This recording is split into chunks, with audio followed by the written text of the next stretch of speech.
Welcome to Homework Answers. We're going through the textbook C++ Programs to Accompany Programming Logic and Design, 8th edition by Joanne Smith.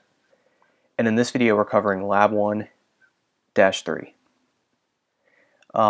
With this problem, just make sure you correct the numbers.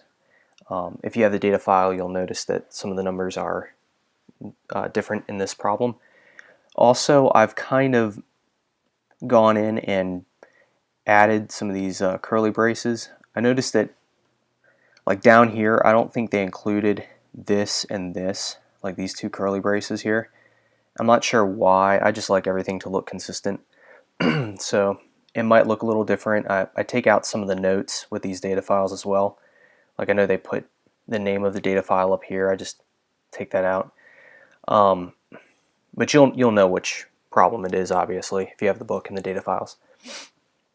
But what we're trying to figure out here is whether you're going to be accepted to a college based on your test score and your class rank.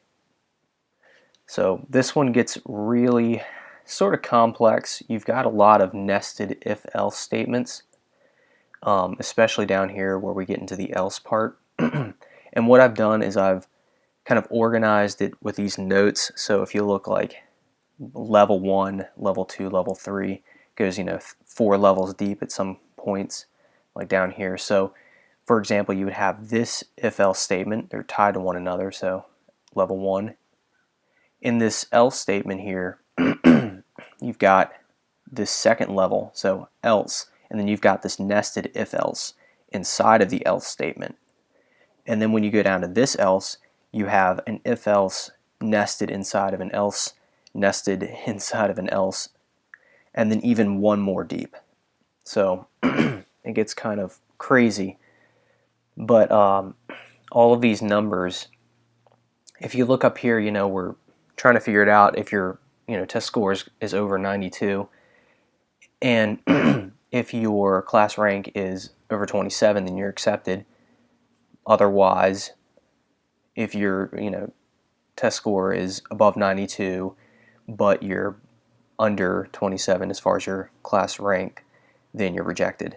And if your test score is not over 92, then you go into this else statement, and then it's like, okay, well, you didn't get that high of a score, but let's check to see if you got at least 82 as your test score, and then we'll see, what is your class rank. And if you fall below 52, then, or above 52, you're accepted. If not, you're rejected. And then if they say, okay, your test score, you got a little under 82, so let's check to see, okay, you're over 72 test score. Are you over a 77 with your class rank? If so, you're accepted. If not, you're rejected.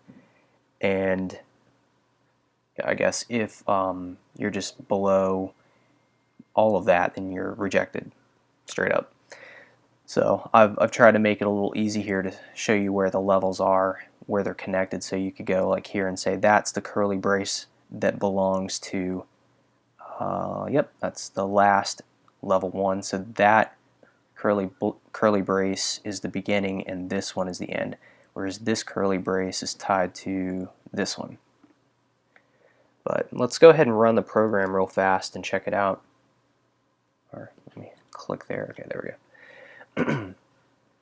So I'm just going to say my test score is like a 93.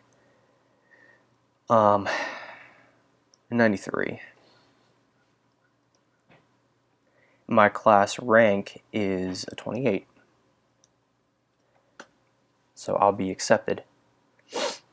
Let's go ahead and run it again and show you how I could be rejected. Let's say that my test score is 73. Let's go to, I'm kind of going off of this right here. So I'm over the 72 test score mark, but I'm going to say that I'm like a 76. Oh, I have to push enter. 76 as far as like my class rank goes. So obviously I get rejected.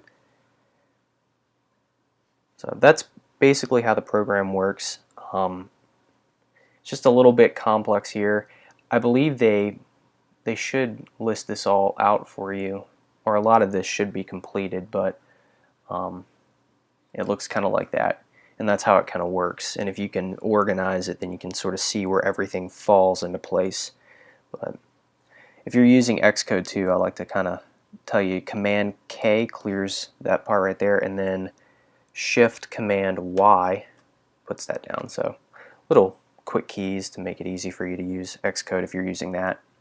But anyway, that's it for this lab, and thanks for watching, and I'll see you in the next one.